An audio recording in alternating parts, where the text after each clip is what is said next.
Toia Cast, vocês estavam com saudade, gente? Hoje eu comecei diferente, tá? Já comecei com o meu parceiro aqui de podcast. Tivemos vários probleminhas técnicos, mas a gente insiste, gente. Índia Brasileira não desiste nunca. Vai sair esse podcast. Hoje estou aqui com o Luiz, psicomotricista, terapeuta que atende meus filhos, e a gente vai falar sobre a especialidade dele com crianças autistas e com outras síndromes, ou não também. Quero agradecer a apoiadora do podcast, a Beauty Harmonização Facial, aqui em Florianópolis, para todos os amantes de beleza, de cuidados, né, gente? Com a beleza, a gente sabe como é importante, principalmente para quem trabalha nessa área. Eu vou deixar passando aqui na tela para vocês os contatos, agendamento pelo WhatsApp, vai ter o QR Code aí para vocês.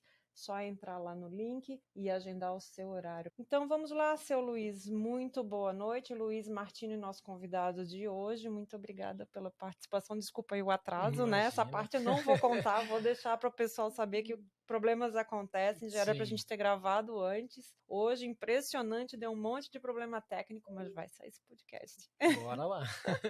Luiz, terapeuta em Florianópolis. Felizmente vamos perdê-lo muito em breve. Está se mudando. Ele atende na rede CIAR, na clínica CIAR. É formado em educação física, especialista em psicomotricidade.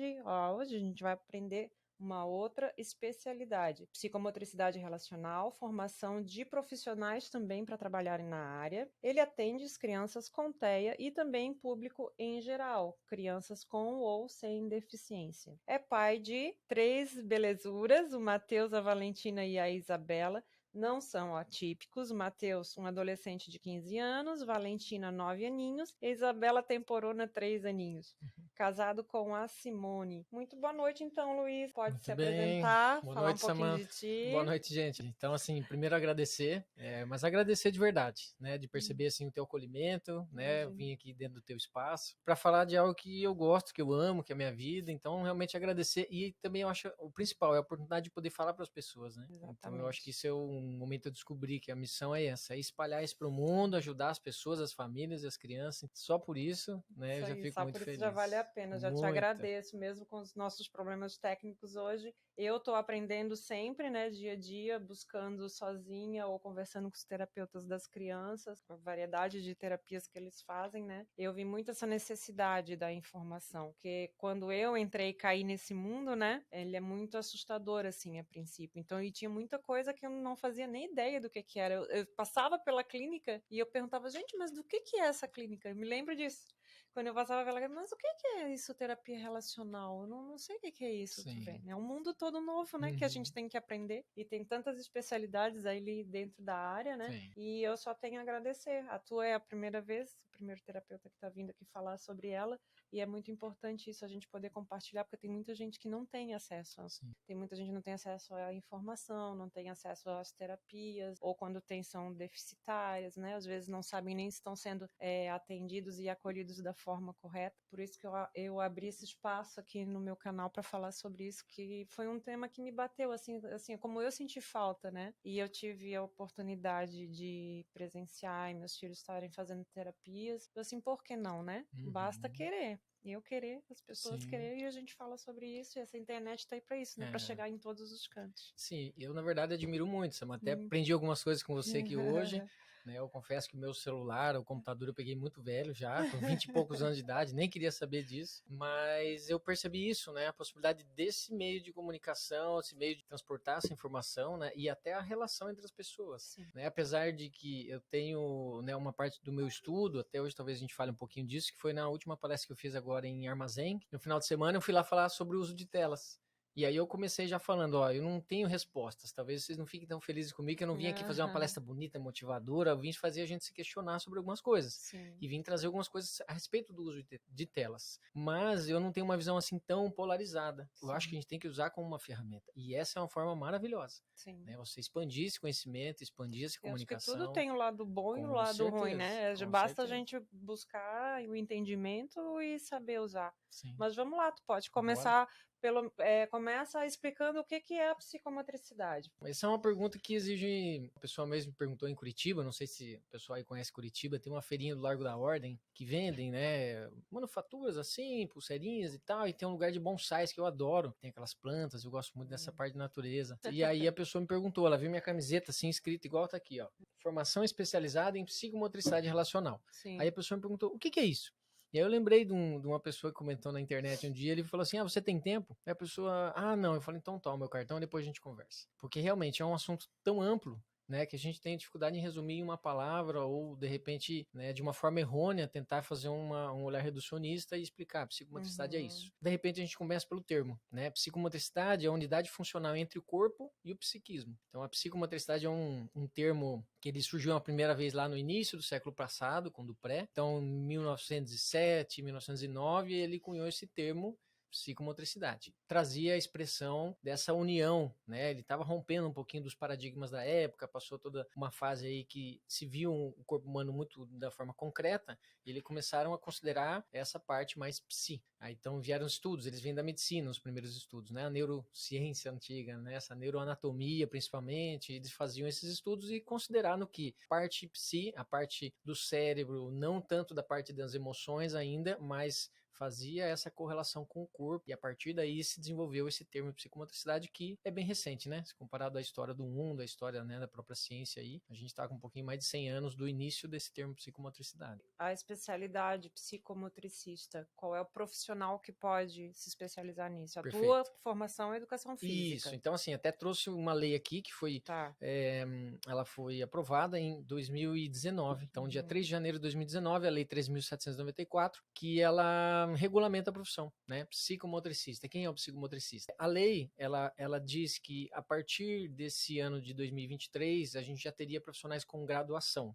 Infelizmente, nós não temos ainda graduações que pessoas conseguiram se graduar até essa data. A formação psicomotricista. Uma graduação psicomotricista. Tá? Uma Entendi. graduação não como... especialização. Exatamente. Até então. E aí a gente tem aqui, né, um dos artigos aqui que ele cita graduações na área de educação e saúde, tá? Por exemplo, educação física, fisioterapia, que tenham especialização na área de psicomotricidade. E aí você tem uma certa documentação que você precisa, né, tá comprovando, né, ou pela experiência na área, ou com esses diplomas, e aí você consegue atuar dentro dessa área. Aí tem diversas, né, planejamento, treinamento, atuação clínica, atuação preventiva escolar, enfim, tá? Mas essa lei é muito recente, 2019, tá? Então, para ter essa especialização hoje, tem que ser formado como educador físico ou como fisioterapeuta. Na verdade, áreas de educação e saúde, em geral, com especialização, né? Então, por exemplo, nós temos pessoas da TO, da Fono, da Físio, nutrição, vários profissionais, né, que têm a possibilidade de conseguir, através da lei, essa autorização para se trabalhar. Porém, como ela é muito recente, a Associação Brasileira de Psicomotricidade, ela tem uma ampla gama também de aceitação mediante a comprovação. Então, por exemplo, a gente tem que comprovar pelo menos 400 horas de formação, tem que ter uma carta de formadores dizendo que você é idôneo, que você está na área, e é um dossiê que nós montamos para você se associar.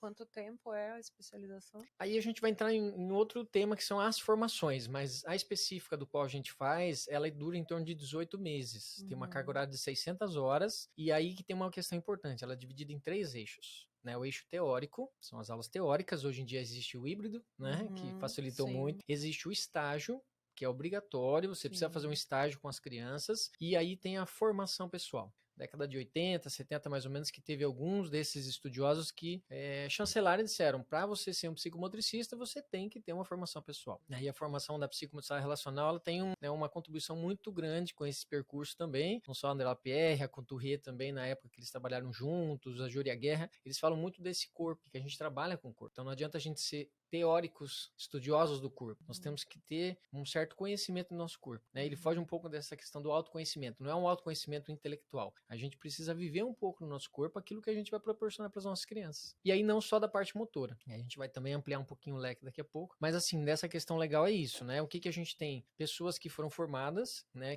Por exemplo, uma pessoa que veio da administração. Nós temos pessoas que buscaram a pós-graduação. Elas fazem toda a formação e elas se habilitam a trabalhar e ser um psicomotricista relacional. Legalmente, como é que a gente vai fazer? A pessoa normalmente, posteriormente, busca um outro curso de graduação. É natural. Eu tô fazendo isso hoje. Pronto, aí. Mais um exemplo.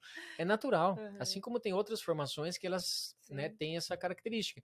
Então, a pessoa vai desenvolvendo essa capacidade, tá? Então, a gente percebeu, às vezes, né, pessoas têm, tem um doutorado, tem um mestrado, tem 17 cursos de especialização na área. Não é na área da saúde. Vai entrar numa formação pessoal, ela vai contactar com coisas que precisam ser trabalhadas, e para trabalhar com outra, a gente sabe que a gente tem que estar bem. Minimamente, né, para não transferir isso para o outro, né? Basicamente, dentro da legalidade é isso, essa lei já nos protege, mas a gente tem as associações, né? Então, tem a Associação Brasileira de Psicomotricidade e a Associação Brasileira de Psicomotricidade Relacional, na qual eu atualmente sou presidente, agora está passando a presidência para uma nova chapa, e a gente tenta organizar, inclusive, né, um documento, a gente faz uma organização ética também, de um manual para as pessoas saberem como lidar, fazer a sua supervisão, formação pessoal, isso é muito importante, porque a pessoa não se forma, sai daqui 10 anos, ela está fazendo algo e a gente precisa ter um nível de critério com relação a isso.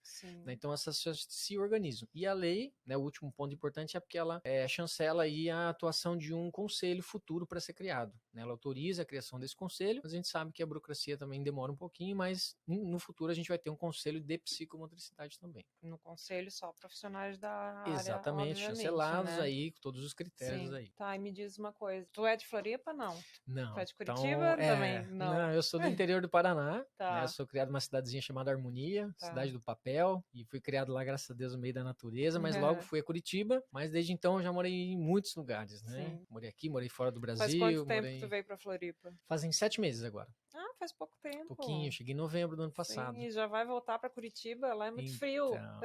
Eu me adapto muito bem, mas eu gosto muito, gosto do mar, gosto da praia. Sim. Como a gente conversou, né? O meu objetivo realmente é poder trabalhar dentro dessa área, né? E eu vejo que tá uma demanda muito grande nessa parte de formação, então eu viajo muito. A minha família é de lá.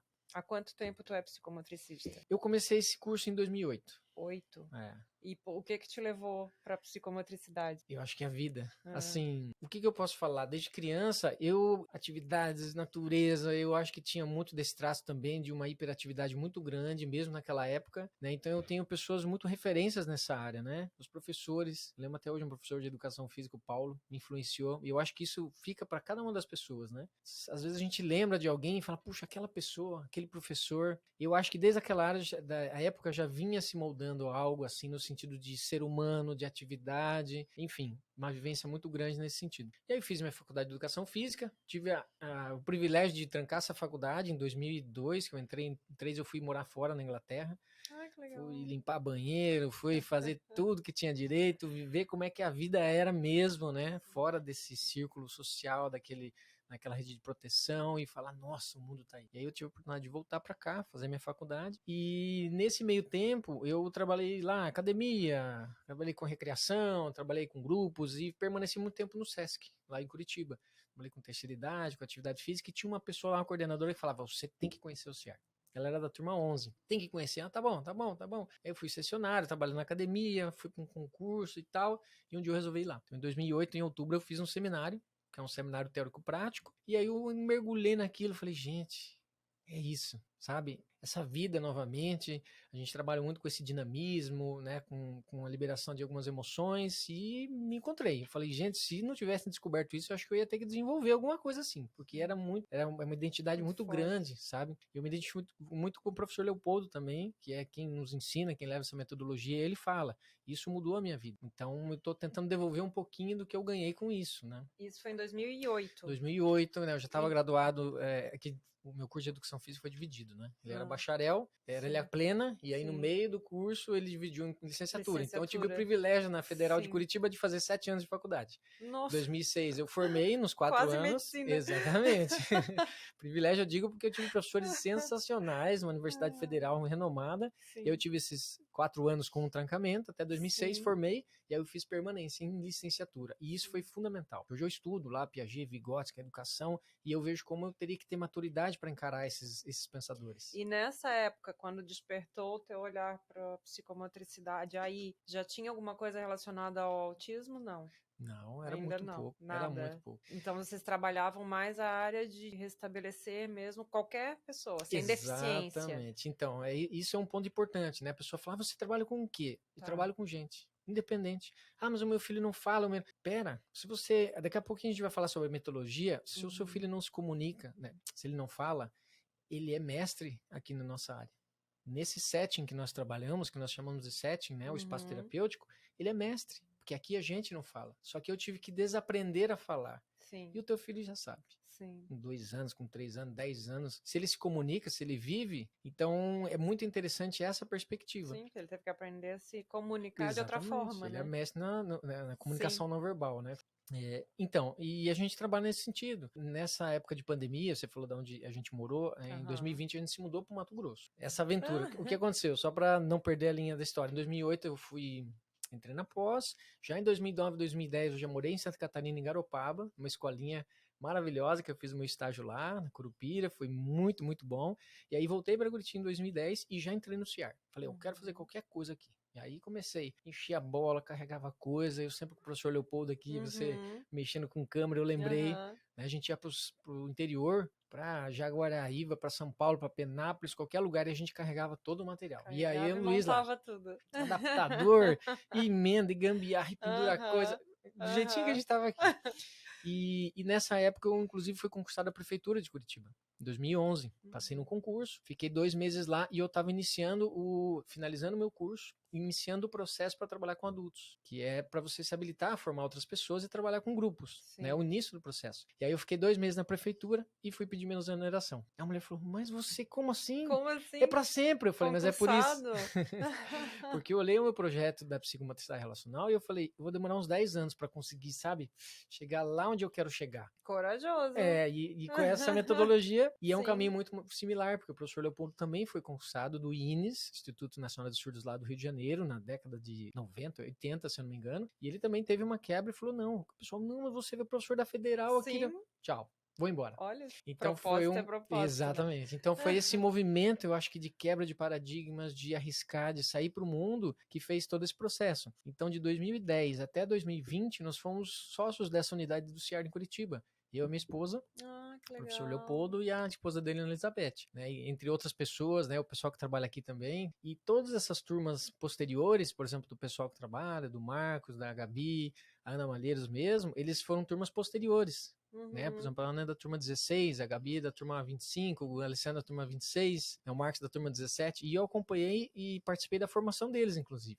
Que legal. Então, todo esse processo, quando eu vim pra cá, eu falei, gente, estamos todo mundo aqui agora, esse time. E aí, nessa época, a gente mudou pro Mato Grosso, em 2020, quando veio a pandemia, toda essa situação, e voltamos pra terra natal da minha esposa. Ela é da onde?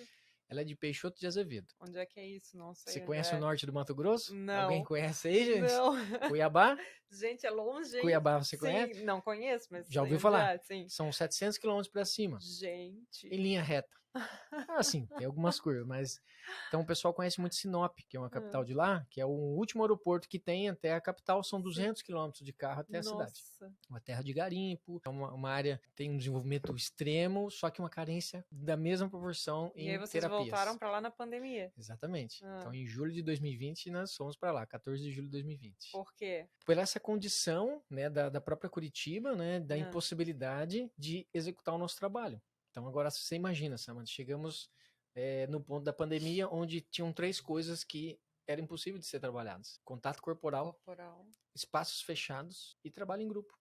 Acabou o trabalho, né? Eu brinco assim, você da TI, a gente tira eletricidade, tira computador, você pode trabalhar, não tem problema, você vai trabalhar como?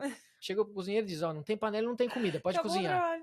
Como a gente vai fazer? Sim. E aí a gente foi online, formação híbrida, atendimento de criança via computador, mas as vias de comunicação digital, elas restringem demais a nossa comunicação analógica. Sim. E aí a gente foi para lá, seja o que Deus quiser. E fomos lá, nossa pequena ela nasceu em novembro de 2019 e ela estava com 6 meses de idade. E a gente foi nessa aventura, foi a família toda. Tem a mesma idade dos gêmeos. Então, bem na mesma idade. E aí o pai dela é médico, e aí ele tinha um consultório, tava lá, ele atendia, falei, não, bora lá. Tinta, reforma, não sei o quê. Em novembro, a gente recebeu, finalzinho de outubro, recebemos a primeira paciente lá. E aí começamos a atender, ficamos 2 anos lá no consultório. Até hoje o pessoal liga e fala, gente, volta pra cá, e precisa de gente, liga. TO, fono, psicomotricista, é muito carente. Então, a gente que estiver escutando aí, que tem formação e quer, temos aí muita demanda lá. E assim, pessoas que precisam de ajuda, sabe? Como você me perguntou, você atende autista, você atende... Chegam pessoas que não sabem. Não. Quando a pessoa é indicada para fazer uma terapia com psicomotricista? Bom, existem várias formas, né? Uma delas é quando tem, principalmente, né, vamos dizer assim, de senso comum o mais geral possível.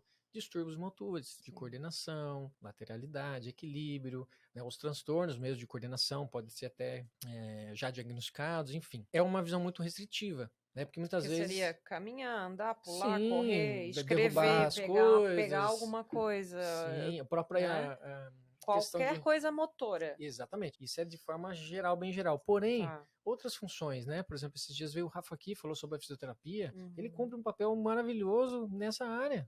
Né, de motor, de mobilidade, motricidade. Sim. A TO também tem um trabalho muito bom dentro dessa área, dos AVDs, né, do trabalho com a coordenação. Então, existe uma convergência de áreas. Como eu já te falei, não sou uma pessoa que vai falar polaridades, né? Sim, o que um faz. Não, existe uma complementaridade muito bonita nessa área.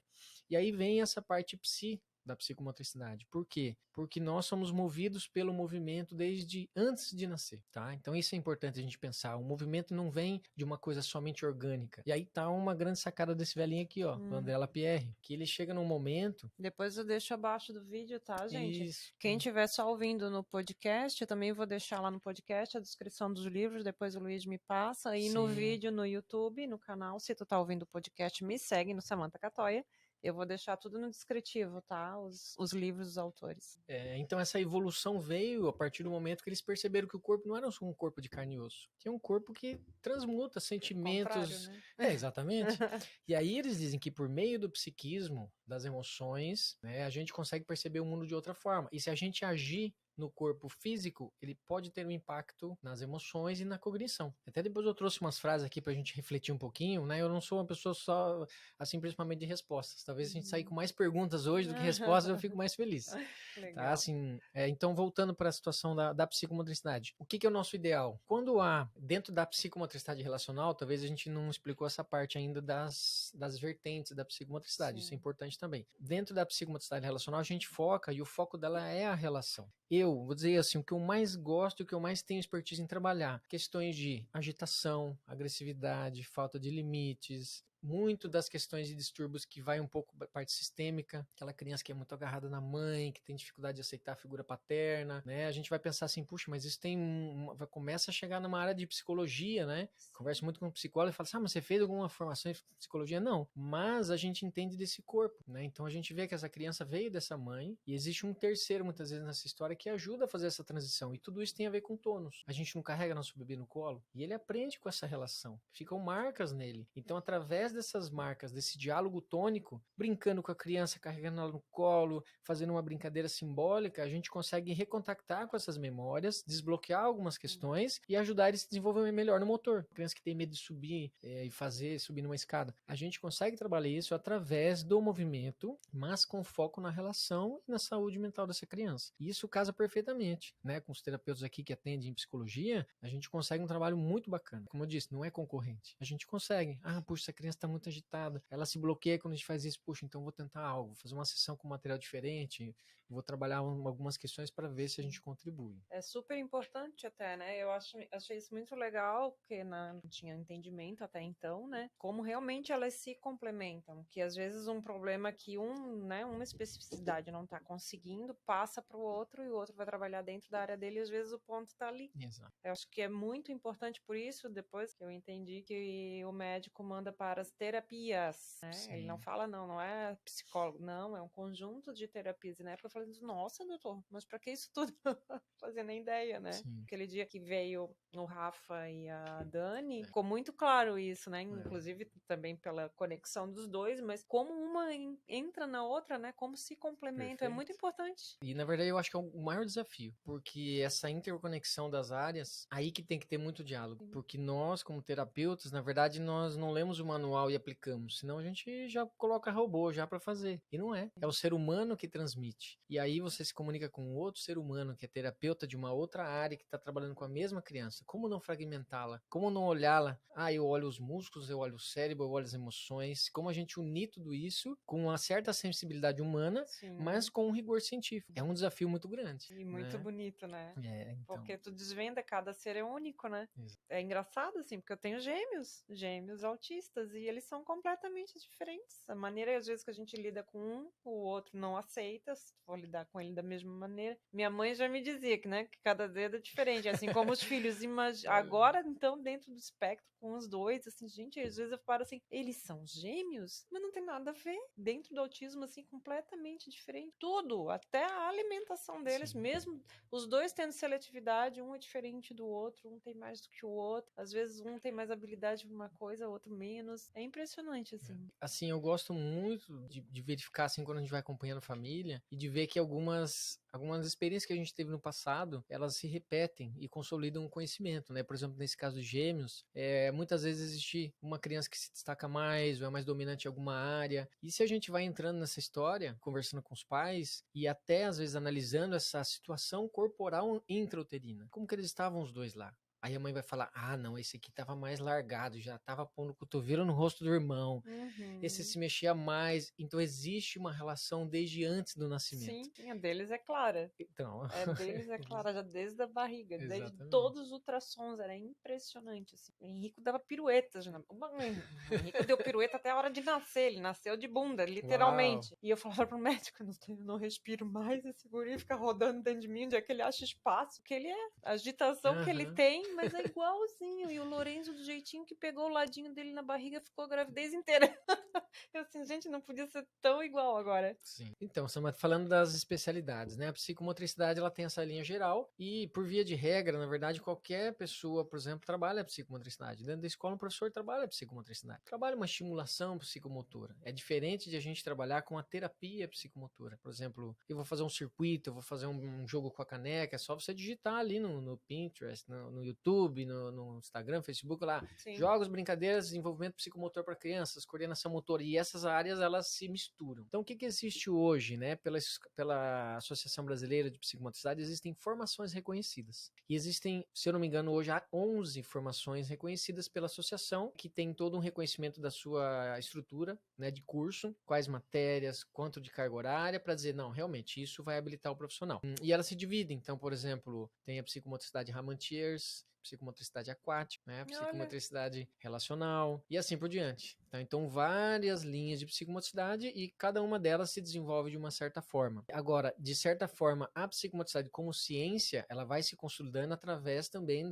das pesquisas científicas e das avaliações, e todo um trabalho pautado numa geração de dados para a gente consolidar isso como ciência. Porque existe uma discussão ainda muito grande, né? Se essa psicomotricidade hoje já é uma ciência, porque ela é muito nova, né? Você vê uma lei votada agora e todas essas áreas que se permeiam. E aí tem discussões, né? Por exemplo, a associação não reconhece uma formação online de psicomotricidade. Sim. E faz sentido. Sim, nós precisamos. Ter interação, né? Depois a gente fala dessa formação pessoal. Mas, por exemplo, no MEC existem cursos que já são cadastrados no MEC de especializações em psicomotricidade. Então a pessoa tem uma especialização reconhecida pelo MEC e pela lei ela se encaixa. Então existe aí um pool de profissionais que estão absorvendo isso e, assim, o objetivo é que as pessoas busquem a melhor qualidade possível para poder atuar. Mas a minha visão, né, tendo esse caminho aí desde 2008 até agora, eu vejo que é fundamental essa implicação pessoal, né? Porque como eu vou trabalhar com uma criança agressiva, se eu não conheço a minha própria dimensão corporal, de tônus, de movimento, como ajudar ela a canalizar esse movimento, e até a gente pode falar depois o que é essa agressividade, que é um tema assim meio, agressividade é ruim. O Lapierre já era meio controverso desde aquela época. Ele fala que isso tem o seu lado bom e tem como a gente canalizar isso para um lado bom.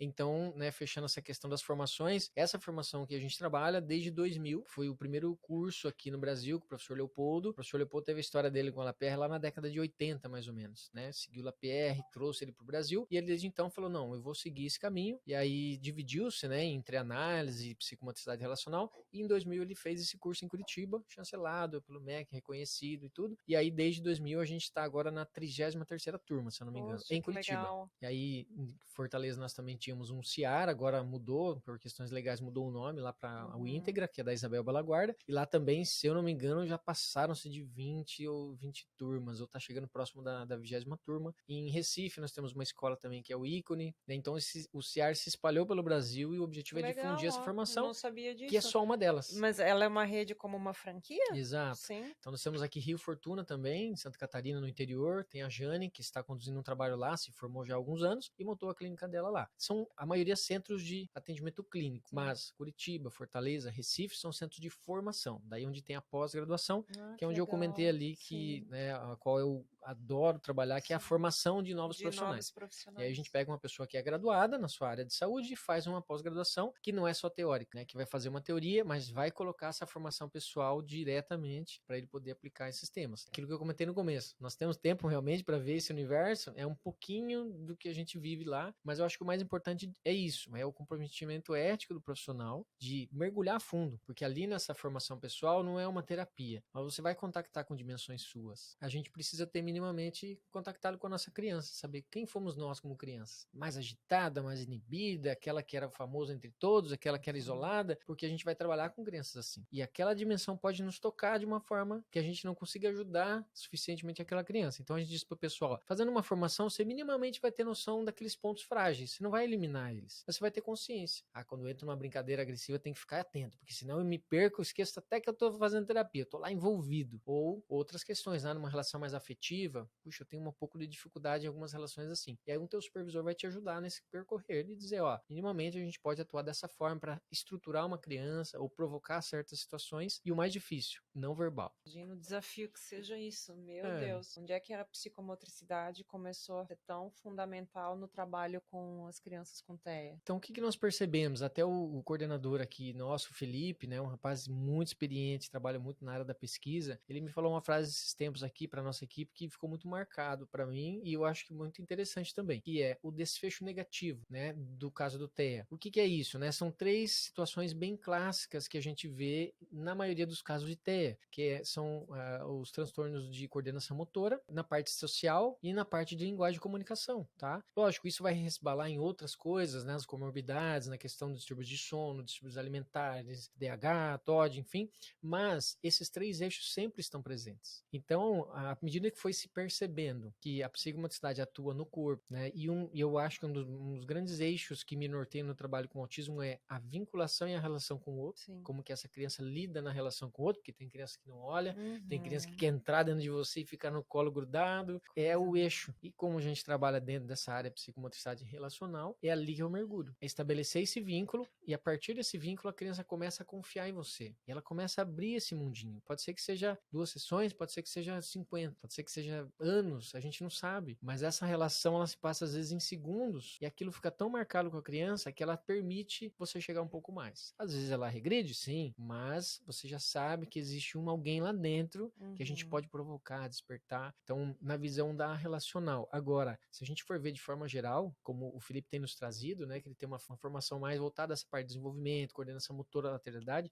inclusive com testes e com avaliações mais quantitativas, a gente vê que os transtornos de coordenação são amplos no autismo. E aí a gente tem N fatores, né, tanto as questões neurofisiológicas, né, sinápticas, das podas e questão sensorial. E então a gente precisa atuar na tem parte... alguma outra coisa junto, não somente o autismo, né? A gente precisa atuar na parte motora. Então esse é um dos eixos assim que eu venho aprendendo muito com eles também, que é acoplar um pouco mais dessa visão dentro desse trabalho, mas só isso já ajuda muito. Se a criança consegue se despertar para esse brincar através do movimento para poder alcançar habilidades motoras, isso já ajuda muito, porque ela estando com habilidade motora melhor, talvez a mãe aceite melhor ela ajudar na cozinha, não é? Sim. O pai deu uma ferramenta na mão do filho e fala, vá lá, porque ele já confia mais. Sim, vai começar a experimentar a vida, né? Na escola, se situar mais, um pouco melhor dentro do grupo social, isso é fundamental, né? Então isso é uma frase mais que a gente trabalha, é o quê? Quando você encontra o seu lugar no mundo, você começa a se desenvolver. Então a gente faz o contrário às vezes, você precisa escrever, não é assim que os pais falavam, o professor Leopoldo fala isso pra nós, tem que estudar para ser alguém. Talvez a gente precise olhar para dizer assim, você já é alguém, pronto, relaxa, respira,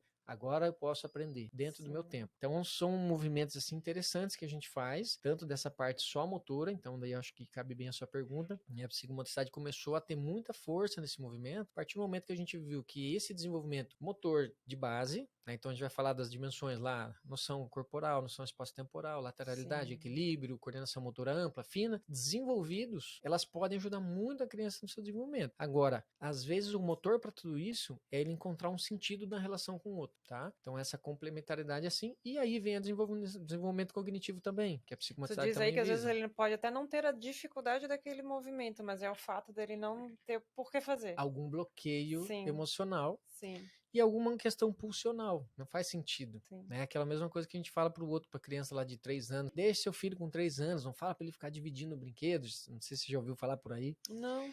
Esses dias eu vi acho que era uma psicóloga falando, a gente fala com um filhinho de 2 anos, 3 anos, tem que dividir e tal, mas ele nem sabe ainda muito bem o que é esse dividir, talvez ele precise viver essa fase egocêntrica mais um pouco, e aí não é uma coisa cronológica, eu já vi psicólogos falando até os 5 anos, até os 3 anos, até os 4, não me prendo com datas, mas assim, a gente percebe realmente, quando é que a criança vai ter assegurado que é dele. É a mesma coisa da gente voltar um pouquinho na história e ver, falar pra criança, quando ela faz assim, sabe?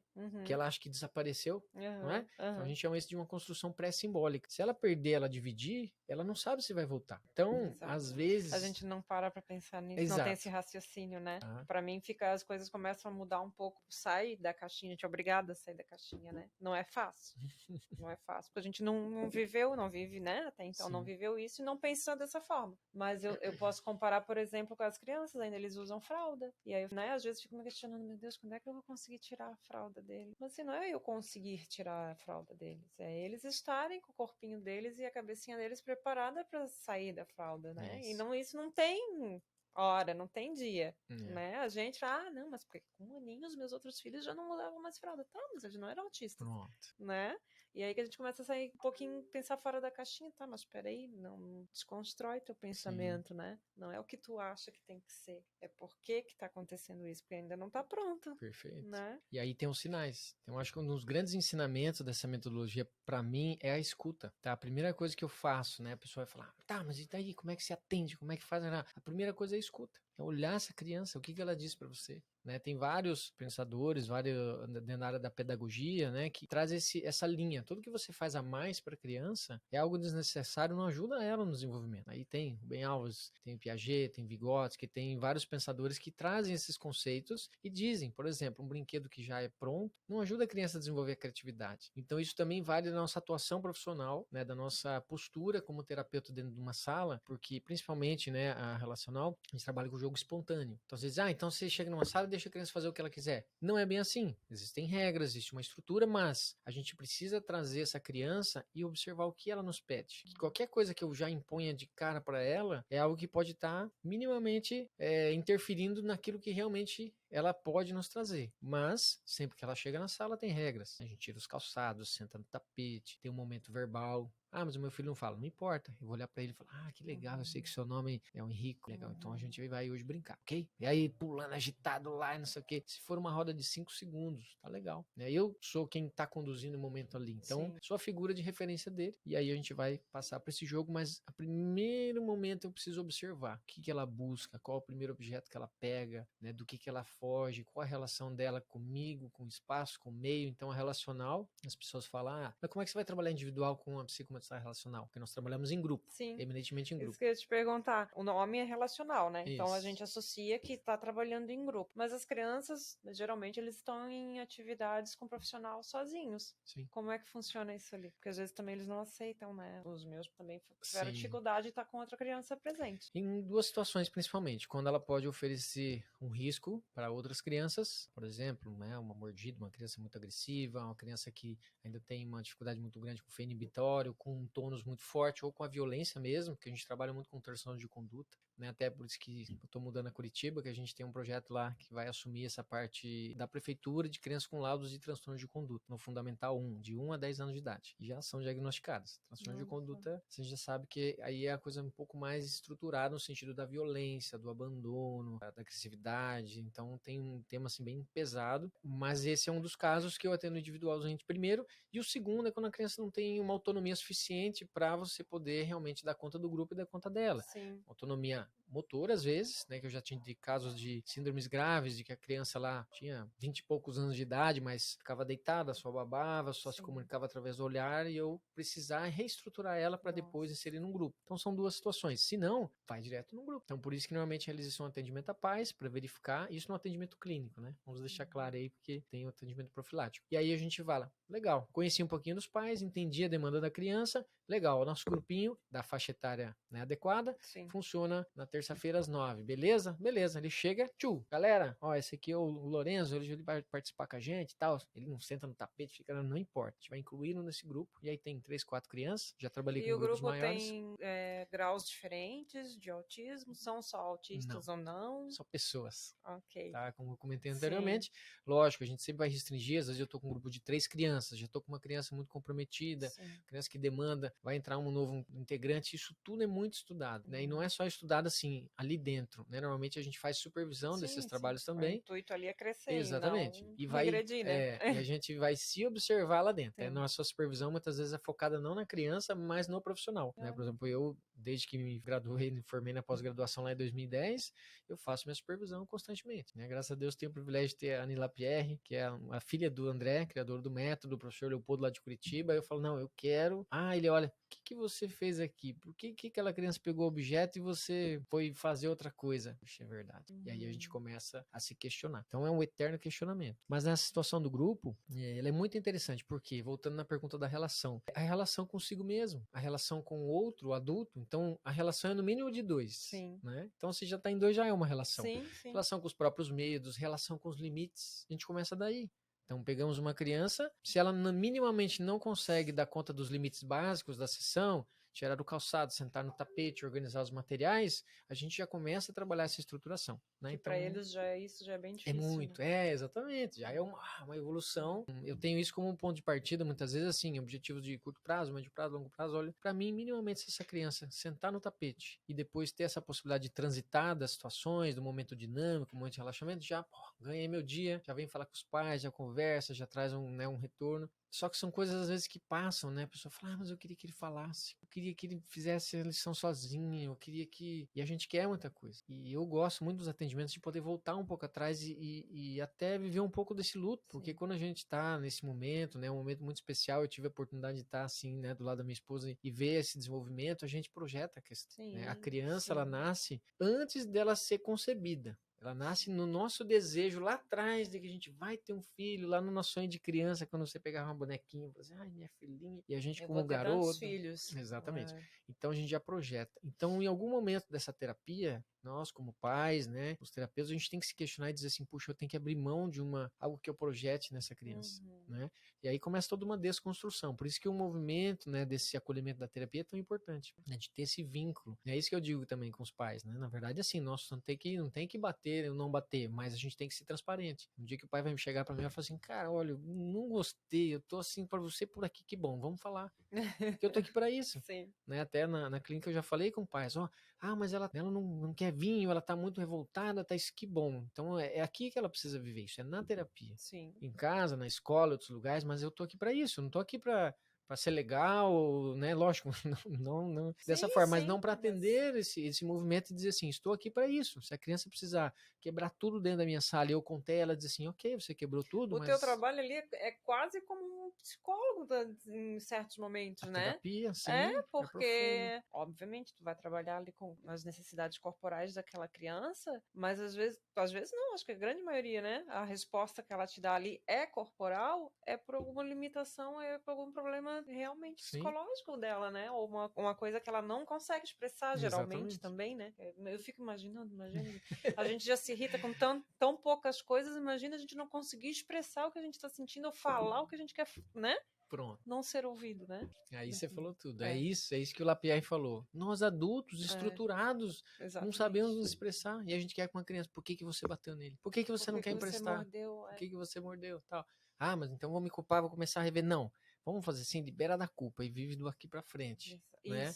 Isso, cara. Gente, isso, ó, falou a frase do podcast para as mães, libera da culpa, que às vezes eu fico assim, ó, quando o Henrico morde o Lorenzo, ou ao contrário, né? Que eles sempre parece que vão trocando as fases. E morde do nada. A gente já tentei de tudo que é jeito pegar gatilho lá com o Marcos, quando antes atendia ele. Marcos, pelo amor de Deus, ele tá numa fase que morde. E assim, vira, morde do nada e sai de boa. Filho, não, você machucou, olha só, seu irmão tá chorando, ai, faz dodói, faz isso, faz aquilo. Gente, eu não tenho mais o que explicar pra essa criança, como é que eu vou fazer ele entender que ele não... E às vezes tu olha pra ele e tá rindo, como tipo assim, ó, nem sabe que mordeu, sabe? Aí a gente se sente culpado, assim, eu tô brigando com ele, ele não tá nem entendendo. Às vezes ele acha que eu tô brigando com ele, não sabe nem porque eu tô brigando. A culpa nasce com a gente, né? No meu caso, ainda com 2, né? Porque eles ainda quando se mordem, né? Entre eles, ou na escola, teve uma fase que foi bem difícil na escola. E tu fica naquela questão, assim, aí às vezes parece que entendeu, daqui a pouco volta, regride e começa a fazer tudo de novo. É desafiador. E você trouxe um tema assim, por exemplo, dentro da terapia, uma dessas exclusões, né? No caso do grupo, a mordida é uma delas. Porque nós temos aí o conjunto de músculos mais fortes do corpo, com a estrutura óssea, uma das mais fortes do corpo, conjugadas. É realmente muito perigoso. Então, às vezes a pessoa pensa, então, mas me diz uma dica, ou um gatilho, né? Como você falou, o que vai desencadear, o que a gente pode fazer? Eu não sou a pessoa que dá dicas, mas eu gosto de trazer assim, um alerta para situações de agressividade que são agressividades destrutivas, né? Por exemplo, essa mordida, na verdade, se a gente for estudar mais aprofundado o trabalho do Lapierre, ele vai trazer essa agressividade e uma oralidade muito primária, porque todas as crianças mordem em alguma época da vida e é fundamental para o desenvolvimento delas elas usarem essa oralidade. Mas antes de tudo isso vem a agressividade. O que é a primeira coisa que a gente faz quando a gente sai da barriga da mãe? Você já parou para tentar pensar como que é o contraste daquele ambiente intrauterino? Protetivo, gente, quentinho, aquele né? líquido, você está de ponta cabeça, balançando com essa mãe, escutando todos os sons, né, desse corpo, sendo nutrido passivamente, e de repente vem um rasgo de tudo, né? Até me arrepia, assim, porque é um contraste gigante, e você faz o quê? Você grita. É o primeiro desafio da vida, né? Exatamente, é muito forte, né? E eu revivi isso muito com alguns professores que até hoje eu vim nesse horário aqui e falei, porque a gente tem um seminário em Tenerife, que são os professores que também trabalham com essa abordagem, com relacional lá, o Miguel e a Fina e a Anne também nessas reuniões, e eles trabalharam com bebezinhos dentro da incubadora, essa abordagem relacional. Eu falei, mas como assim? Trabalhar psicomotricidade relacional com bebês? Falou, gente, o contato da pele desse bebê com qualquer coisa é totalmente agressivo, hostil. Então eles vinham através do som, aproximando. O som já é algo que nos penetra, né? Ele entra. Tanto que tem crianças que têm dificuldades, sensibilidades, né? O toque, né? A gente evoluiu, por exemplo, tantas sessões para fazer esse bebezinho que passaria dentro da barriga da mãe mais 4, 5, 6, às vezes 10 semanas extra, fora dessa barriga, numa incubadora, com vários tubos, enfim. Eu não gosto nem de falar muito porque eu me emociono, porque a gente vê que é um ambiente hostil. E aí, quando a gente pensa nesse desenvolvimento de toda a parte típica, mas atípica também, toda essa estruturação na criança, a agressividade ela faz parte. Essa agressividade por meio da oralidade, né, da mordida, ou até dos palavrões, é uma agressividade também, simbólica. Se bater, o Lorenzo tem que bater a cabeça. Ele voltou agora, né? Que Sim. Tava levando para vocês e voltou a bater a cabeça no carro. É aquele momento da frustração que não sabe lidar com a frustração. Exatamente. E vai lá e bate a cabeça. A gente fica assim, às vezes, sem ação, né? Porque tu explica, e tu explica, e tu explica assim, gente, mas ele não tá entendendo.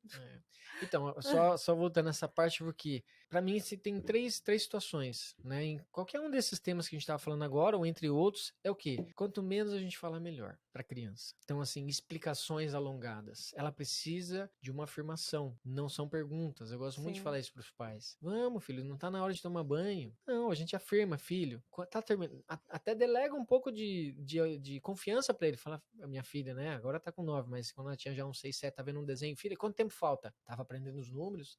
Ah, eu não sei ver. Tá, mexe ali no mouse, sei lá, no teclado. Ah, tem o número. Qual que o número tá lá? Ah, tem o número 1 e o número 7. Ó, então falta 17 minutos. Quando terminar, você vai tomar banho. Nossa. Tentar fazer né, e dar essa ordem de forma... Ó, quando terminar, você vai tomar banho. Terminou, ela não desligou. Valentina, você precisa de ajuda? O pai te ajuda a desligar. Vai lá tomar seu banho. Ah, mas eu não quero. Não, eu sei que você não quer, mas agora é a hora do banho. Agora é a hora do banho. Tranquilo. Sim. Então, assim, é a forma de se comunicar.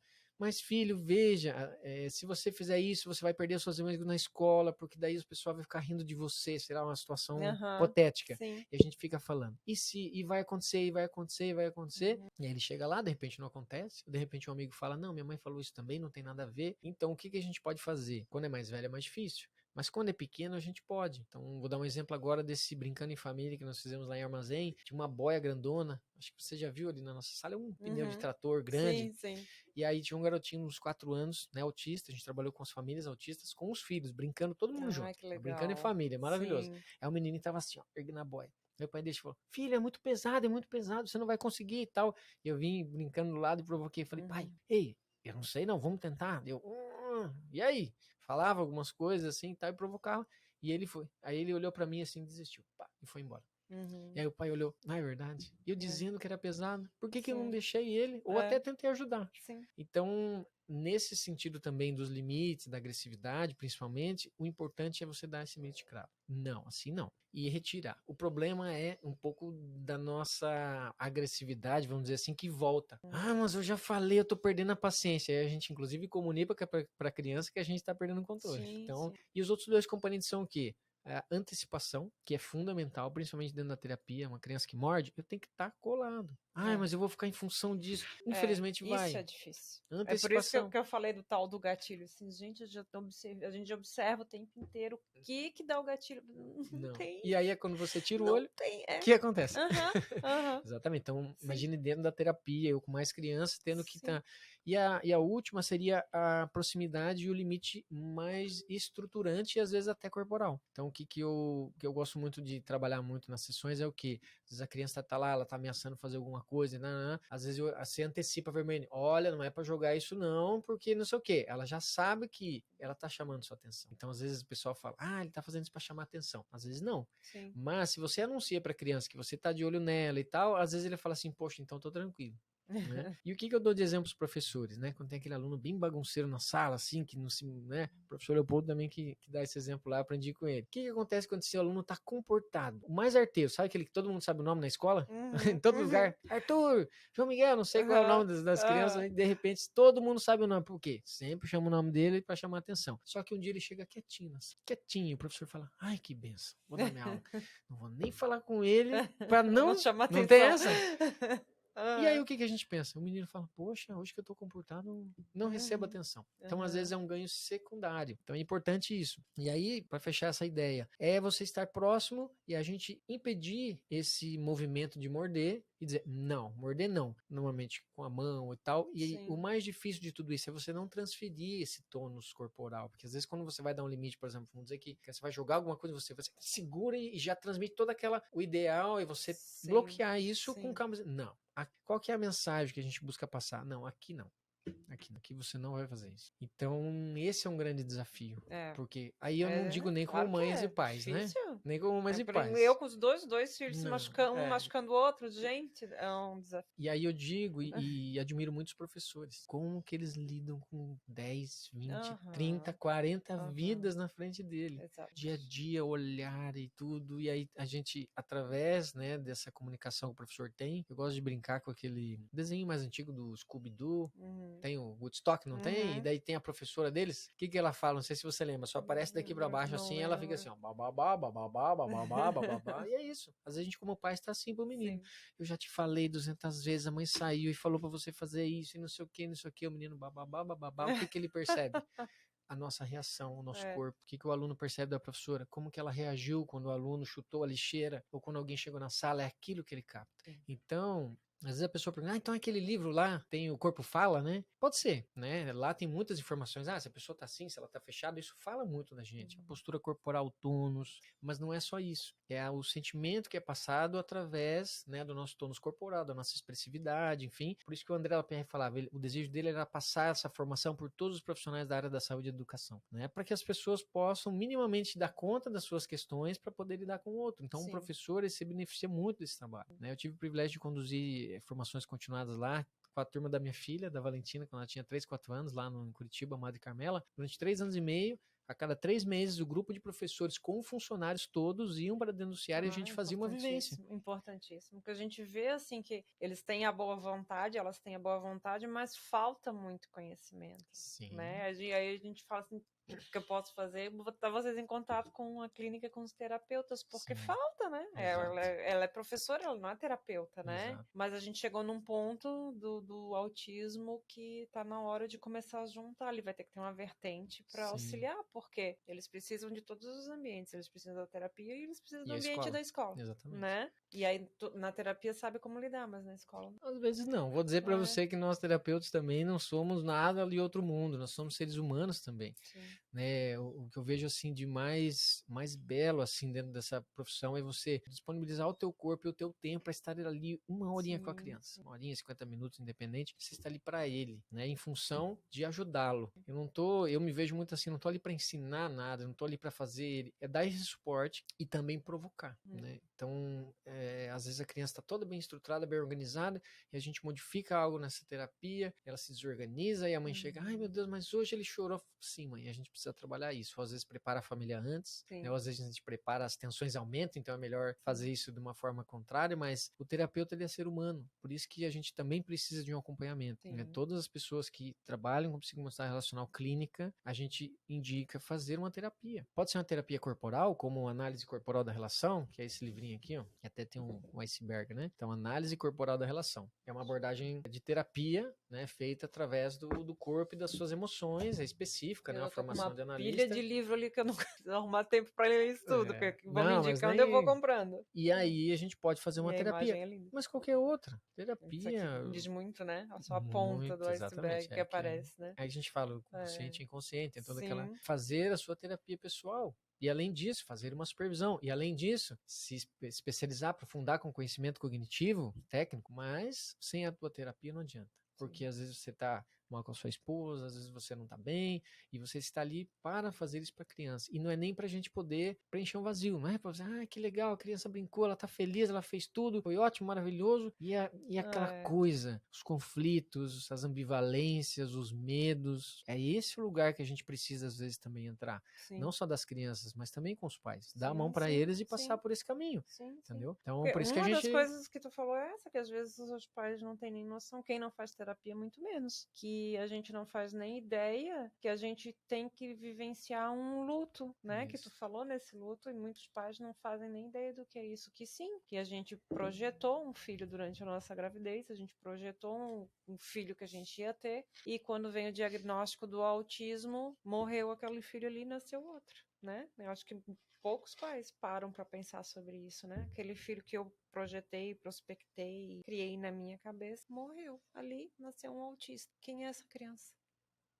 O que eu faço com o meu sentimento com aquele filho, né? Que não é aquele filho. É outro, né? O que é o autismo? O que eu tenho que fazer agora? Como é que eu ajudo meu filho? São muitas questões. Teria que ser uma coisa, assim, acho que obrigatória na saúde pública, de suporte aos pais, assim, né, dentro do diagnóstico, assim, teus filhos vão para as terapias e os pais vão para a terapia. Porque tem muitas questões que a gente tem que trabalhar. Então, isso é bem interessante, porque toca na dimensão. A partir do momento para você aderir a uma terapia, você tem que se colocar nesse lugar, você tem um investimento. Sim. E é isso que eu falo, não é só um investimento financeiro. O financeiro é alto, alto, às vezes altíssimo, mas o investimento de logística, de tempo, é gigante. Sim. E o principal, o investimento pessoal, afetivo, porque colocou seu filho lá, não é a gente que vai resolver um problema, a gente vai ajudar e transformar, e você vai ter que mergulhar nas suas merdas também, nos seus problemas, nos seus conflitos. Se tiver que projetar no terapeuta, você vai projetar e a gente vai organizar tudo isso. Sim. Vamos dar um jeito. Às vezes não dá, às vezes não encaixou certo. Procura outra terapia. Não existe uma para todo mundo. Você vai, psicomotricidade relacional resolve o problema do mundo. Não resolve. Sim. Não temos pessoas e pessoas para todos os tipos. Terapeuta tenta com outro. Exatamente. Né? Ficar atento a isso também, né? A gente vive, somos pessoas, o terapeuta também é. Lógico, precisa dessa distância necessária, essa confiança, com certeza. É saber que eu trabalho em conjunto, né? E aí tem o tripé, né? Da família, da escola, né? Enfim, as visitas. Eu falo da diferença do trabalho clínico, enfim, porque existe essa diferença. Por exemplo, citando esse trabalho que a gente estava falando que é importantíssimo, é o trabalho de formação pessoal, né? Então, só para resumir o que é uma prática que nós fazemos com os adultos e colocamos-nos nessa posição de um participante dentro do grupo. Então a gente fecha um salão, coloca lá 10, 15, 20, 30, 40 pessoas e faz uma vivência. A partir de agora nós não temos mais funções. É a Samantha, é o Luiz, é o Carlos, todo mundo vai brincar. Então a gente vai e mergulha nessa brincadeira. O que aparece? Depoimentos lindíssimos. Nesse evento que a gente foi em Armazém, a gente fez sábado de manhã um encontro pro casal. Pai e mãe, seu filho vai ficar com a babá, com a tia, com a avó, e eles deram um jeito e foram só o casal. Eles chegaram lá e sabe o que eles fizeram? Brincaram. Brincaram. Eu ia falar, dormiram. Depois tem um momentinho pra descansar também. Né? O que a gente pensa? Ai, coisa boa, sou bom de cama. Vou deitar e vou dormir lá. Então, pronto. Tô sem os filhos, eu vou fazer o quê? Ó, exatamente. Se tivesse uma rede, eu já falo assim, posso dormir? É verdade, a gente precisa mesmo. E aí o que acontece? Eu vi depoimentos assim lindíssimos, dizer a gente podendo ressaltar. Quando vocês se uniram lá atrás como casal, o que falta? Gente, eu vivi uma criança aqui que eu não sabia que estava dentro de mim. Chegou com um problema nas costas, no joelho, na coluna, problema com boleto, problema, né? Esqueceu por 10 minutos, por 1 hora. A gente contacta com uma energia que tem aqui dentro. E Samantha, quando a gente coloca essa energia de novo para cima, a criança capta. Imagina. Ela capta, ela olha pro meu pai e fala, tem alguma coisa diferente. Você vai ver a minha mãe brincando com bambolê? Bora, né? Quem é essa mulher, né? Exatamente. E aí eu não digo, até na brincadeira, mas o que você traz depois. Sim. E aí a pessoa fala, nossa, eu cheguei morto de cansado, um sábado de manhã, aqui, 8 horas da manhã, tem que tirar o sapato, umas coisas assim que só psicomotor relacional mesmo. Ficar sem falar, sentar no chão, tirar o sapato, já começou aí, né? Ai, meu Deus do céu, o que nós vamos fazer? Vamos dançar a galinha pintadinha no meio da roda. Não, calma, não é assim. E aí a gente resgata um pouco desse brincar. Só o fato de você tocar no outro, você suar, você disputar uma bola com outro adulto que você não sabe se é lá. Tinha o vereador, tinha o prefeito, tinha a pessoa dos serviços gerais, não importa, somos seres humanos. Sim. Gente, quando a gente fez à tarde daí a palestra, né? Aí juntou lá 300 pessoas do município e tal, uma cidadezinha pequena aqui da região, né? Não sei se você conhece Armazém. Não. 10 mil pessoas, acho que tem lá. Maravilhoso, mas eles juntaram a tarde de teoria e no domingo de manhã eles trouxeram os filhos. Imagina, eles tinham vivido aquilo no sábado de manhã e esse domingo eles vieram com os filhos. Então tinham 32 casais no sábado e domingo eles voltaram. Eram 70 pessoas e filhos, mas pode trazer todos. O que é autista, que era, né, pela Associação Amar que organizou, né? E todos os outros. Tem filho de 26 anos que já tá casado, tem a vozinha que tava junto, só os animais que não foram nessa data, mas foi todo mundo. Gente, coisas lindas que a gente pode brincar, mas não é terapia. A gente não entrou na história de ninguém, não resolveu conflito de nada, a gente só baixou um pouquinho essas defesas, esses estereótipos aí, tirou a fala e brincou. Com isso você resgatou, falou, gente, eu tô vivo. O que eu tô fazendo? Humana, pele a pele, a alegria, o choro, a decepção, às vezes um toque com esse luto de olhar o filho brincando de um jeito meio desengonçado, mas ele tava brincando livre. E aí você fala, puxa, eu queria que ele montasse o Lego, mas ele sabe fazer outra coisa. Ele tá feliz, né? E assim, não mudou a vida de ninguém, dali ninguém saiu com respostas, mas a gente acende uma chama lá dentro, sabe? Essa formação pessoal, que é um sonho do Lapierre, que é um dos grandes sonhos que eu tenho, é poder levar para os profissionais da saúde, professores, um momento como esse. Lógico, o ideal, continuado, cada 3 meses, legal, mas às vezes um momento de pensar, né? Então é importante essa diferença entre a terapia e processo de acompanhamento. Não deixa de ser uma terapia, né? A gente diz que é terapêutico, terapêutico, mas não é uma terapia. Sim, é um final de semana num momento diferente. Às vezes um momento que nem para estar com a família, né? É isso que a gente fala, é perfeito. Você dedica seu tempo a tanta gente, e às vezes quem está mais próximo de você acaba não recebendo esse contato, né? Eu queria então trazer um tema aqui que eu falei no outro final de semana, que é sobre essa questão da estruturação da autonomia. E a autonomia, eu acho que é um dos grandes objetivos que a gente tem com a terapia. Sim, é o principal objetivo dos pais, dos né? Pais. Então, dos pais. O que é essa autonomia? E o maior medo também, eu acho. Né? Então a gente já pensa lá no futuro, como é que a criança vai ser, como é que vai dar conta de si mesma. Exato. Né? A gente começa dos básicos, fisiológicos, né? Sim, alimentação, controle dos esfíncteres, a higiene pessoal, aí a gente vai crescendo. Socialização, aprendizagem. E aí tem algumas frases que também são de algum desses livros assim, que ele fala da seguinte forma: a autonomia é algo que se constrói internamente, sendo, portanto, uma resposta da pessoa ao seu meio, quando estão satisfeitas 3 necessidades básicas do ser humano. E aí a gente pensa quais são, né? Necessidades básicas deve ser alimentação, higiene. Comer, dormir. 3 necessidades básicas: afeto, limite e frustração, tá? Então esse é um tripé que ele abrange muitos outros. Então vamos pensar nessa frase, né? A autonomia se constrói internamente. Então a gente não dá autonomia para ninguém. Então, pensa você numa empresa, de repente você tá tudo legal, beleza, o cara te fala, ó, agora você vai dar conta disso. Não, você tem que conquistar isso para você dar conta, né? Como que vai se socializar? Então você não consegue ganhar, não é um fator externo que você consegue internalizar, você necessariamente precisa desenvolver de dentro para fora. Tem que construir. E aí, como a gente fala, mas o meu filho só tem 2 anos, e eu gosto de falar isso para os pais também, quando ele vem na terapia, ele pode ter 1, 2, 3 anos de idade, ele tem a parte dele de responsabilidade. Uma criança, os mecanismos de defesa, as resistências, as fugas, e a gente precisa ajudar essa criança a perceber que ele tem ganhos, né? Então, um grande desafio de nós pais para ajudar uma criança, por exemplo, tomar banho sozinha, limpar a mesinha dela depois que ela come, ou até comer sozinha naquela época que, ai, mamãe, dá. O que ela ganha com isso? O que eu vou ganhar com isso? Então, se a gente perceber um pouco do nosso comportamento, às vezes, ele é muito pesaroso, ele é muito assim, não, agora você já é grande, agora você vai fazer sozinho, como se fosse uma coisa ruim. Sim. Se a gente provoca e inverte, na terapia eu gosto muito de trabalhar dessa forma, a gente inverte e fala, não, isso aí você não pode fazer ainda, só quando você for grande. Eu sou grande. Esse negócio de falar assim, a criança desde pequena tem um desejo de ser grande. Então a gente pode ajudar a criança a ver que se ela tiver autonomia, ela pode um pouco mais. Sim. Mas isso é muito difícil, você fala, mas eu explico, mas não é explicando. Às vezes é na própria organização da casa. Né? Por exemplo, falo muito da parte alimentar de cozinha e tal. Meu filho não pode que ele derruba o copo na cozinha, tá? Mas onde que ele pode derrubar? Lugar nenhum.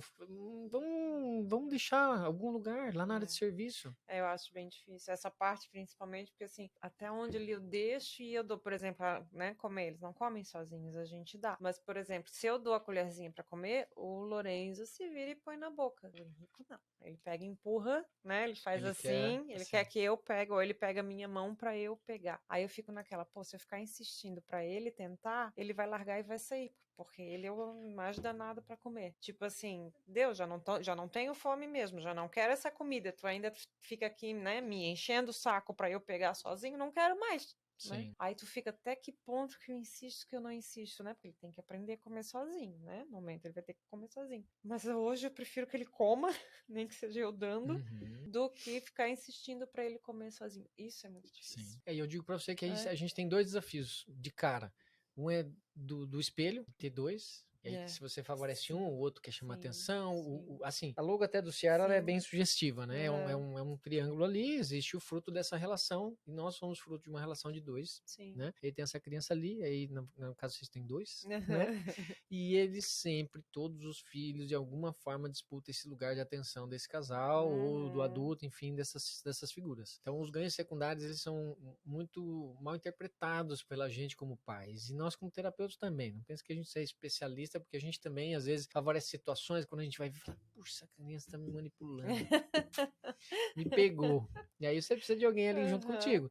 Mas nesse caso tem esse desafio. Sim. E a outra é uma briga que eu acho que entra num tempo um pouquinho mais profundo, que é essa questão da nutrição da mãe. Tem todo um desenrolar de todo o desenvolvimento da criança ser nutrida por esse peito, esse que amamenta, às vezes não teve amamentação, às vezes foi difícil, e ele é nutrido por essa mãe. E ele é nutrido não só pela comida, mas ele é nutrido por esse olhar, por esse cuidado, por esse afeto, por esse lencinho umedecido, por todo o cuidado, pelo cheiro da casa, tudo.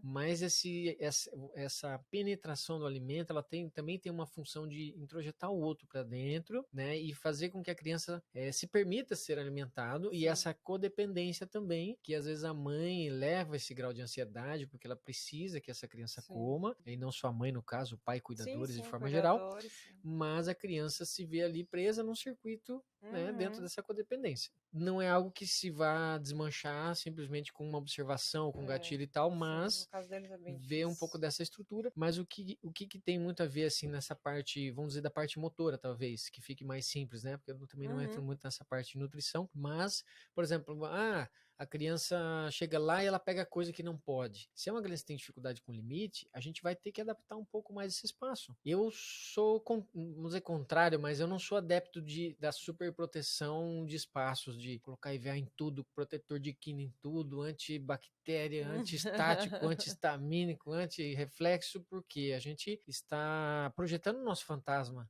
da morte, da dor nessa criança. E eu acredito que uma microexposição ali, alguns fatores, seja interessante, né? De a criança, de repente, a mãe ficar lá, põe o casaco, vai estar frio, põe o casaco, vai estar frio. A criança não quer pôr, você pega e leva o seu casaco. No momento, na hora que ela estiver frio, você vai lá e acolhe. Ah, filho, tá aqui, a mãe botou. E a gente, às vezes, como pais, aproveita e diz, tá vendo? Se você tivesse me escutado, às vezes a gente poupa isso e diz, eu trouxe o seu casaco. Próxima vez você escuta a mãe. Sim. E se o pai falar, é melhor ainda, que a gente triangula, entendeu? Leva o casaco de backup ali, ponto, passou o frio, chegou lá. Ah, filho, eu acho que tem um casaco lá. Poxa, essa tua mãe ela é fera. Vamos lá, filho, vamos comigo buscar o casaco no carro. Ai, que bom, agora eu tô com frio, aquele casaco esquenta. Então você aqueceu, você acolheu e você ensinou algo para aquela criança. Mais do que você ficar ali, tá vendo? Não, agora você vai passar frio, você vai até em casa passando frio. Pensa que a gente não faz isso também como pai? Faz. Agora você vai vir, não vai passar fome e tal. Será que essa fome é importante? Não é? Então, assim, a gente já entra numa dimensão muito grande de fatores que a gente, às vezes, procura minimizar e a gente está fazendo um movimento contrário do que a gente deseja, que é a autonomia. Então, assim, não negligenciar, não expor as crianças ao risco. Em alguns momentos, pedir coisas para meus filhos que eu vi que eles não davam condição. Então, por exemplo, deixei lá na parte de baixo as canequinhas, tudo de plástico para eles. Valentina, vai lá, pega seu copo. Vai fazer uma bagunça, dá mais trabalho do que eu pegar. Mas é isso. Tem que você faz investimento. Já me questionaram também. Tempo. Mas se tu deixar com fome, vão comer. Mas se tu deixar, vão fazer. Não, gente. Até que ponto, né? Não é assim. Exatamente. Não é assim. Por exemplo, eu vou lá, pico as frutinhas. Tem problema, né, com os alimentos. Pico, boto lá os alimentos coloridos, diferentes. Põe na mesinha ali, na sala, no chãozinho ali. Vão pegar, tem a textura, né? Às vezes tá com fome, quer comer, mas vai pegar, não pega. Aí eu vou lá, pego, põe na boca, come. Não é? Sim. Tá com fome, quer comer, mas não consegue pegar. Entendeu? Aí vou com um garfinho, pega o garfinho, aí não sabe pegar, não sabe levar na boca. O garfinho você põe na boca, não precisa botar a mão, não consegue, aí tem que ir lá, tem que dar, aí come. Então, gente, tudo eu digo que é teste, não tem regra com eles. Às vezes come, no outro dia tu vai dar a mesma coisa, ele comeu um monte de kiwi, vou dar o kiwi hoje de novo. Pronto, aí não. Não quer. Vai no mercado e compra o kiwi só porque ele... Não. Então, isso é interessante, mano, porque somos seres humanos. Você vê, até as máquinas não dão um baile na gente, imagina ser humano. Sim. Então é isso. Então, assim, essa parte da autonomia, né, voltando para aquele nosso assunto, eu gosto de ajudar os pais a entender aonde que dentro da sua realidade você pode dar um pouco mais de autonomia, e eu digo que autonomia é confiar, tá? Quando você diz pro seu filho, por exemplo, filho, vai lá e pega pra mãe lá um copo de água. Não dá conta, não. Pega e puxa aquela tomada ali. Não, tomada não dá choque, tá bom? Vamos escolher outra coisa. Filho, pega o casaco pra mãe. Bota um copo de plástico acessível para ele pegar, né? Alguma coisa. Por que, Samantha? Acho que a gente podia projetar para nós um exemplo. Você me fala, eu te falo assim, Samantha, você poderia, sei lá, me passa o contato de não sei quem aí. Daí você vai falar, eu não tô achando. Não, daqui, você não vai conseguir fazer. Deixa eu fazer para você. Não assim não, você vai mandar sua compartilhar. Não, deixa eu... Fala, pelo amor de Deus, confia em mim, gente, você não me pediu um negócio.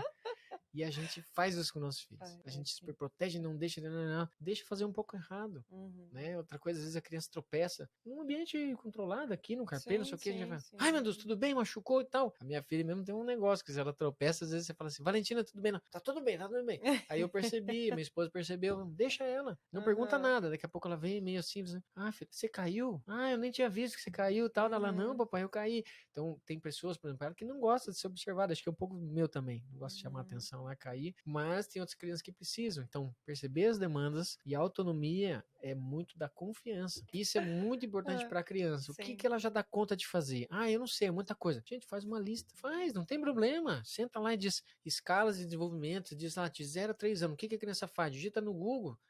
É muita coisa, não sei. Pergunta para alguém especializado, qual é uma escala confiável de criança de 0 a 3 anos, o que ela faz com cada idade? Com tal idade, ela já tem a capacidade de segurar o garfo, não sei o que, mas meu filho não tem. Volta 6 meses. Isso aqui ele já tem. Então, o que disso? Você consegue fazer um pouco mais? Sim. Será que ele já consegue pegar na gaveta? Ele não consegue. Será que você trazer um banquinho e deixar... mas se eu pegar o banquinho, ele vai querer mexer nas facas. Então tá. Então, é uma rede de coisas que a gente tem que pensar o que dá. Sim. Deixar disponível aquilo que ele pode, e de repente, se a criança tem mais autonomia, a gente restringe algumas coisas. Não, aqui não mexe, tá? É o que eu falo muito das telas também, né? O nosso, eu tenho que esconder o celular. Se você tem que esconder, é porque a criança tem uma dificuldade com o freio inibitório, com o limite, enfim, o ideal é você deixar, não mexa, e deixar aqui.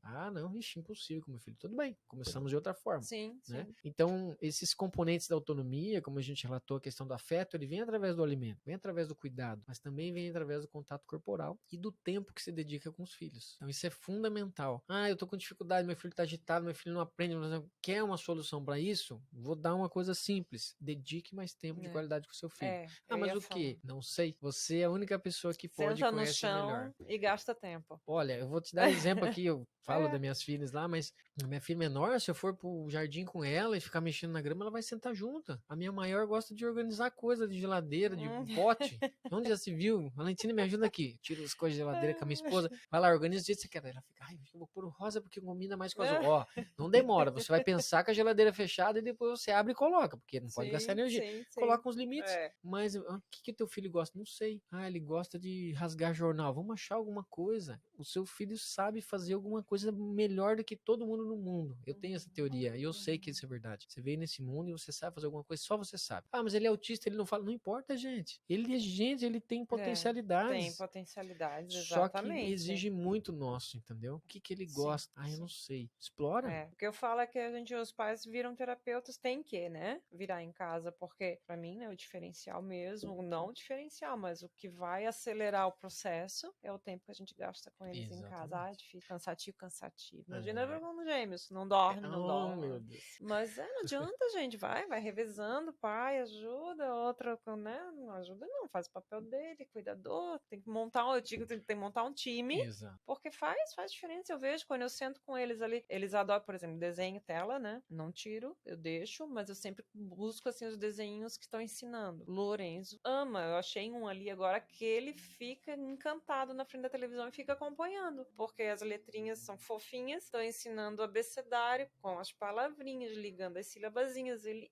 ama, assim, gente, vai prejudicar o meu filho no quê? Se ele tá realmente nessa fase de aprender a externar, conseguir falar, aprender, ele já monta, tu põe ali o abecedáriozinho, ele já vai montando, ele já tem. O Henrico já não pega. O Henrico não tem, eu falo, o Henrico não tem tempo, né? Não para. Aí já tem demanda, sentar com ele, buscar ele ter a atençãozinha dele. Tem que ter tempo, tem que sentar. Eu digo sentar no chão e tá, filho, então o que você gosta? É do bloquinho de madeirinha? Ele gosta dos brinquedinhos de madeirinha. Vamos montar o ABC na madeirinha. Ou vamos desenhar, ele adora desenhar, né? Vamos escrever com a mamãe, vamos lá, as letrinhas do seu nome, não sei o que. Aí ele senta e aí prende. E é o tempo que a gente tem que gastar com eles, porque não tem receita. Se com os meus mais velhos, eu já tive todo esse processo, toda essa, né, dedicação de alfabetização, de ajudar na escola, de ensinar até autonomia, imagina com eles, né? Sim. O que é mais difícil, aí é que pega, né, quando que eu tento, insisto ou não, porque eu acho que às vezes o prejuízo vai ser maior, por exemplo, dele não comer, porque tá ali emputecido que eu tô incomodando ele, do que eu insistir para ele ter autonomia de comer sozinho. É um processo, né? Até com relação a telas, né? Tem que ser para outro dia, outro assunto, né? Porque a gente gosta de conversar, sabe? A Então eu gente encontrei alguém aqui que outro dia conversa. a gente vai arrumar esse setup direito e vamos falar das telas. A questão é a livre demanda. Tem que ter. Aí a gente tá falando de autonomia de novo, limites. Limites. Então, exatamente. É básico. Tem recomendações da Sociedade Brasileira de Pediatria, né? Tem toda uma visão também dos gatilhos dopaminérgicos da tela, né? Como que ela vem os badges, as notificações que elas desencadeiam. Os horários também, né? A parte da descartabilidade das relações que, né, o mundo virtual traz, e também dessa noção. O pessoal fala, mas e o celular, a tela? Tem várias coisas, né? Celular, preferência não, a gente pode falar tela. para os adultos também, não só para as crianças. Exatamente. Então a gente volta naquela situação dos recursos, né? São três coisas do nosso tempo. O dinheiro, né? A questão logística de organizacional, mas o mais importante de dedicar com os filhos é o investimento afetivo, né? Já é com os nossos típicos. Exatamente. Com eles, principalmente. Né? E aí eu gosto de pensar assim, né? O pessoal fala, mas o autismo está crescendo, já estava de 1 para 68, agora já está para 1 para 36 nos Estados Unidos. O que é isso? Eu falei, eu não tenho explicação. Mas é genética, porque avançaram as avaliações, é porque a epigenética, tem todos esses estudos, a gente aprofunda, que é como se a infância estivesse dando um chacoalhão na gente, entendeu? Dizendo assim, vocês vão ter que prestar mais atenção na gente. A gente não vai ver assim, porque quando você começa a regular a rotina de um autista, você começa a perceber o que ele gosta, o que ele não gosta, o que ele pode, o que ele não pode e tal, ele não se organiza. Às vezes tem a medicina integrativa também, que tem uma visão toda voltada para ir do ser de uma forma total, regula a alimentação, o intestino, tem todos esses estudos. Você regula o sono, então assim, a gente vem da parte mais biológica e fisiológica, e você regula as emoções e tal. Gente, essas crianças estão exigindo cada vez mais da gente. A gente tem um mundo cada vez mais capacitado. Tava falando ontem com a psicóloga aqui, Amanda, que cuida de toda essa turma aí. E eu falei pra gente, há 500 anos atrás a pessoa tava com astrolábio lá no meio do negócio com um barco de madeira.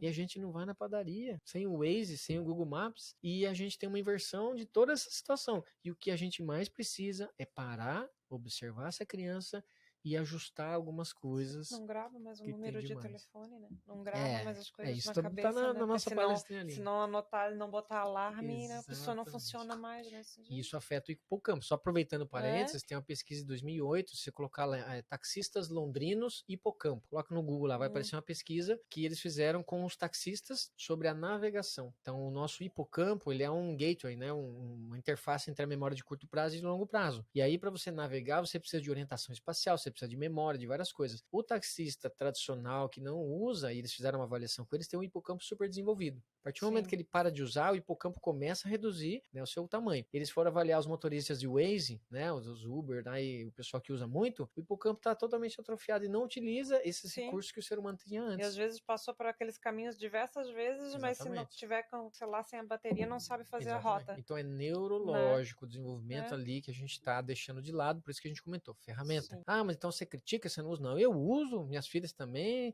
e minha esposa a gente usa, mas a gente precisa se policiar, puxar nossa orelha. E aí, né, só assim, pensando nesse tema, né, que eu acho que eu trouxe assim do autismo, eu não sei, eu vejo que a gente precisa olhar para essas crianças e vejo como às vezes a gente está regredindo, né? O Lapierre já deu uma tapa na cara da gente lá na década de 60, porque ele inverteu. Se você olhar aqui, ó, o título do livro dele é assim, ó, O Adulto Diante da Criança de 3 anos. Nós nos colocamos diante de uma criança de 0 a 3 e esse livro é maravilhoso, gente. Qualquer pai, não precisa ser técnico, nada, eu amo esse livro, leio ele várias vezes, porque ele inverte. Ele inverte esse papel, ele inverte a nossa... A capa já é uma delícia, né? É maravilhoso, eu amo esse livro. E ele inverte esse papel. Então, assim, nós precisamos nos questionar o que a gente precisa modificar no nosso dia a dia. E a saída de tudo isso está na relação, está no ser humano, está nas nossas mãos. Não está num... uma escola precisa melhorar, né? Eu preciso de uma tela nova, não precisa, tudo bem. Mas vamos pensar nas pessoas, né? O professor Leopoldo fala muito isso quando a gente trabalha com empresas, né? A gente tem um trabalho bacana também com desenvolvimento de vendas, de comunicação, pega aquela equipe de vendas maravilhosa e aí vamos trabalhar essa agressividade. A gente nem falou da agressividade, né? Que é super importante, né? Vamos trabalhar essa agressividade. E aí o que acontece? Nós vamos marcar outro para falar da agressividade das telas. A gente precisa parar e investir um pouco mais nessas relações. E aí não é só nas coisas boas, afeto, né, como a gente falou, mas o limite é a frustração também. É isso que organiza a pessoa. A gente fala muito na aprendizagem. Se você tem dificuldade... é uma tríade de peso, né? Se você não tem uma boa relação com a tua frustração, como é que você vai aprender? Aprender não é o novo, aprender não é o desafio. Se você tem medo de se frustrar, você provavelmente não vai querer aprender. Exatamente. Então é uma chave. E o limite vem dessa estrutura. Então é uma questão muito importante. E aí tem uma frase que o André Lapierre fala, que eu gosto muito, que é assim, ó: o desejo de aprender é um componente secundário. Quer dizer que ele vem depois do desejo de agir e do desejo de ser. Então, quando a gente quer que uma criança aprenda, a gente tem que agir no componente primário, que é o quê? Seja, exista. Você existe para mim. A partir do momento que você existe, ele começa a se desenvolver e aprender. Pode ser que sim ou não, mas apostar nesse sujeito, investir, né? Então esse investimento afetivo é algo assim que, como eu falei, né, tem esses três, né, o tempo, o dinheiro e esse investimento que na verdade é o mais valioso que nós temos. E hoje com esse mar de tecnologias para facilitar nossa vida, para poupar tempo, a gente cai nessa armadilha e acaba doando aquilo que a gente tem de mais precioso, que é esse tempo com nossos filhos. Só que isso também toca na nossa dimensão, como você mesmo falou, né? E eu preciso dar uma parada, às vezes dar uma chacoalhada e dizer assim, o que eu posso fazer para cuidar mais desses meus filhos e às vezes até da tua relação, porque a esposa, o marido, os casais, companheiros, um fortalece com o outro. E às vezes a gente vai se fechando nessas bolhas. E a gente mesmo, né? Porque é um desgaste muito grande, né? Físico, mas emocional, psicológico, tudo, né, gente? Por isso que eu falei da importância também da terapia. Mas às vezes quando tu para assim, tá, mas peraí, eu não sei lidar com essa situação, eu não sei lidar com esse mundo diferente que se abriu pra mim, então eu tenho que ir atrás, eu tenho que aprender. Porque daí, não só vou ajudar meus filhos, mas eu também vou me ajudar. Eu não vou me sentir mais tão frustrada, eu não vou me sentir mais tão culpada, em alguns momentos eu não vou estar tão cansada, porque às vezes o cansaço é mais psicológico do que físico, porque eu estou aprendendo a melhor lidar com aquele tipo de situação. Então é importantíssimo, gente, os pais têm que procurar conhecimento, têm que procurar se relacionar com os terapeutas, aprender, buscar isso que eu faço hoje, que eu estou fazendo aqui contigo, para mim, para quem quiser assistir, é uma aula, né? Conectado. É uma aula e assim é importantíssimo porque a gente só tem a ganhar. A gente ganha pra gente, né? Ajuda a gente a lidar melhor com esse tipo de situação, para esse mundo novo. Ajuda a gente a lidar melhor com os nossos filhos, ajuda as pessoas que não têm acesso. Informação muda o mundo. Quem não tem acesso, quem não tem autista na família, alguma coisa aprender a levar para os seus filhos que são típicos. Tenho certeza que os teus filhos têm um olhar completamente diferente para as crianças diferentes, né? Sim. Coisas que muitas crianças ainda não têm, porque vivem em famílias típicas e às vezes os pais também não têm o conhecimento. Às vezes não é só, tem preconceito? Tem bastante preconceito, mas às vezes não. Às vezes é falta de conhecimento mesmo. Então como é que ele vai ensinar o filho dele que o filho dele tem que ter empatia se ele nem nunca vivenciou uma situação dessa, não sabe nem como é que ele lidaria, como é que ele vai ensinar um filho, uma criança a lidar? Por exemplo, não excluir o amiguinho na escola, né? Eu digo que é um trilhar assim que a gente só vai ganhar daqui para frente, né? A gente conseguindo espalhar quanto mais informação e mais conhecimento, gente, mais a gente muda o mundo para essas crianças, porque o mundo tá mudando. Exatamente. O mundo tá mudando. Hoje é 1 para 36 que a gente tem diagnosticado, né? Quantos milhões aí pode ser que não estejam ainda diagnosticados? O mundo vai mudar.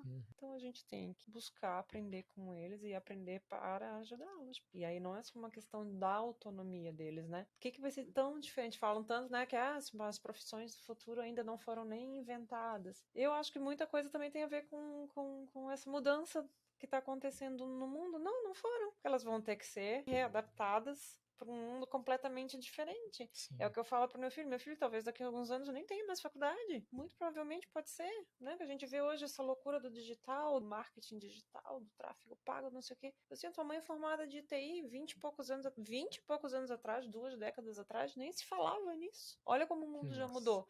Olha isso aqui. Quando que a gente ia sonhar que a gente ia ter um computador desse na palma da mão? Gente, a gente montava computador trazendo peça do Paraguai, tela desse tamanho.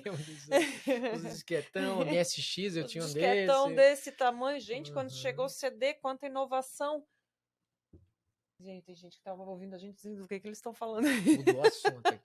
Mas então, é o que eu digo, é a importância do conhecimento, a importância da gente estar sempre buscando conhecimento, estudando, se aprimorando. Eu acho que acho que um grande segredo também, né, quando a gente fala de ajudar os filhos e tudo mais, é a gente sair do discurso e passar para ação, né? A gente até li uma frase maravilhosa esses dias que diz assim, que o essencial da vida no conhecimento é você captar o que é essencial, consolidar isso e você partir para cima, porque a gente fica buscando e fica pensando, e aqui eu vejo, né, da tua ação de você ir lá e montar toda essa estrutura e você partiu para ação. Você está comunicando para as pessoas, né? Se é bom ou é ruim, às vezes a pessoa fala, mas você vai lá falar, será que vai ser legal? Eu falei, não sei se vai ser, tem um monte de coisa errada também, não sou a pessoa que está certa. Mas você teve a coragem aqui de fazer, chegar, foi o que eu falei pra Gabi, se a Gabi assistir, né, que ela fugiu da gente. Gabi. Ela fugiu da gente por vergonha, eu falei pra ela, qual o tema? Tu me perguntou, né, que para me preparar. Assim, é o tema que flui, é o que tu quiser achar importante falar, o que tu achar importante transmitir. Que é isso, quando a coisa vem da gente, vem de dentro, né? Ela é muito verdadeira. E eu acredito assim que nossa, para quem se propor assistir, assisto até outros canais, justamente por isso, para estar sempre aprendendo, sempre conhecendo, mas não é o fato de aprender, porque é para ter um título, não.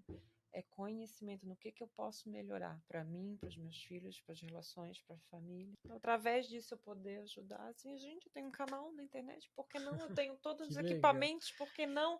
Às vezes eles me dão um BO, me dão, mas eu tenho a veinha aí ligada na TI, eu gosto também de estar funcionando. Eu poderia ter desistido, deu um monte de coisa errada hoje. Não, esse podcast vai sair. Mas o que me remete muito, você tocou num assunto importante, assim, que é a questão do ser humano, sua função, o futuro, as máquinas. E eu lembro muito de um filme, o primeiro da trilogia do Matrix, que tem uma hora que eles salvam a nave, Nossa, Nabucodonosor. foi tema de trabalho na minha faculdade. Pronto, olha só. faz tempo. Você lembra daquele rapaz que salva e ele entra num sistema tipo um DOS assim? Eu vejo muito desse trabalho nosso, porque o pessoal fala depois de pandemia e tudo mais, não, mas como é que vocês vão trabalhar o futuro e sua máquina? Gente, a gente tem aqui uma tecnologia do futuro, que é a comunicação não verbal, analógica, pele com pele. Então, quanto mais nossas crianças são criadas no mundo virtual, todas protegidas de todo contato, muitas vezes, como é que era sua família antigamente, lá no final do ano, 20, 30 pessoas dividindo comida e fazendo... Hoje em dia a gente Domingo já tem, na casa da avó. né, toda uma modificação das relações sociais, do contato corporal. Nós temos aqui, ó, quem é programador hoje, e mexe com VBA, com Python, né? O cara, eu mexo com Python, mas o meu professor de Karatê já me falou, não, entenda o VBA, porque o VBA ele é a base do Python. O Python tá ainda... Falei, já, eu tô muito, mas eu vi como isso, um cara que mexe em MS-DOS, o cara não tem mais nada, hoje nem sabe. E quem mexe só na interface do Windows, só em aplicativo, se acabar isso, o que ele faz? O cara que entra na programação e sabe mexer na estrutura. Então eu vejo esse trabalho, né, muito como isso. A gente consegue entrar numa comunicação com qualquer pessoa, com o que fala, com o que não fala, com o idoso, com o diretor isso é muito maravilhoso. Então isso eu vejo, sabe? É uma tecnologia. Se comunicar com o ser humano, estabelecer relações realmente verdadeiras que podem ser que ajudem o outro. Então é um pouco desse trabalho. Eles têm a parte de saúde em escolas, profilaxia, parte com empresas, formação continuada e tal. Então é uma paixão assim grande, e eu agradeço muito você assim de poder compartilhar um pouco desse conhecimento. Imagina, né? Eu que só tenho a agradecer, fico muito feliz. Eu não sei nem quanto tempo que a gente gravou, mas parece nem que passou quanto tempo. Não é? Te falei, flui. E os cortes, assim, ó, cortes de errinhos, porque vai na íntegra. Quem quiser assistir, assista, fica à vontade, dando 1, 2, 3 horas, eu deixo na íntegra, porque a intenção é essa mesmo, é partilhar para quem quiser ouvir. E muito obrigada, Luiz, não ter desistido do nosso podcast. Nada, tá nem firme. aqui, gente. Sou brasileiro. Tudo testado antes dele chegar, pois na hora que ele chegou, deu um monte de BO, mas saiu. Se precisar, a gente grava online de novo, não tem problema. Até para falar sobre os outros temas que tu trouxe aí. Que não deu tempo. Obrigada, tá? Quer deixar uma mensagem final? Eu quero dar um beijo ali, que olha para ver todo mundo lá. Gente, compartilhem, né? Converse com as pessoas, provoquem a gente também, mande notícias, mande perguntas. Eu gosto muito disso também, Samantha. Eu sei, aprendi. Depois a gente linka lá, tudo. Por quê? Porque a gente se questiona. Então eu gosto quando as pessoas dizem, mas você falou uma coisa, isso, aquilo, chamem. Mas eu tenho uma pessoa assim, eu gostaria, você posso passar o contato para você conversar com ela? Adoro. Que legal. Por quê? Porque é assim que a gente pode ajudar às vezes. Né? Então, assim, agradecer de verdade e acreditar que ali, passando por aquele buraquinho ali, tem um monte de gente lá que a gente vai poder compartilhar e também movimentar, né? Fazer essa corrente do bem, né? De espalhar Exatamente, esse movimento. Esse é o intuito. Quem já assiste já sabe, quem está chegando por agora, o intuito aqui é esse, a gente poder ajudar, não sendo mais do que ninguém, pelo contrário, o espaço aqui está sendo aberto para poder trazer quem quer partilhar do seu conhecimento, no caso aqui especialidade, mas já trouxe outras mães, é muito gostoso de ouvir a história de cada pessoa, porque todo mundo tem uma história diferente. Eu trouxe uma mãe que não era um filho autista, era mielomeningocele, outra mãe que é um filho Asperger adulto. Imagina, eu fiquei aqui tirando dela, né? Eu vou passar por tudo isso, me conta. Gente, é maravilhoso. É uma coisa até que eu estou descobrindo de uma coisa, de um prazer que eu não tinha, que é, né, esse lance do contador de histórias, né? Como é gostoso tu ter esse tipo de conexão e tu ouvir as histórias das pessoas. Tá sendo assim, tá sendo uma terapia, tá sendo maravilhoso. Então, espero que vocês se sintam da mesma forma. Tirem proveito disso, gente, porque muita informação foi passada aqui hoje, informação importante. Se tu tem alguém que conheça, que está entrando nesse mundo por agora, ou que já esteja dentro do TEA também, compartilha aí o vídeo, né? Deixa o like aí se estiver no YouTube, que aí ajuda a engajar também. E espero vocês aí num próximo tema, num próximo vídeo, que a gente vai continuar aí, para o espaço tá aberto para quem quiser partilhar. Obrigada, Luiz. Isso aí. Um dia eu espero encontrar todos, fazer uma vivência com todo mundo e compartilhar corpo no corpo. Tem que fazer uma terapia dessa aí que tu falou. Fazer um grupo vivencial para todo mundo. Só organizar.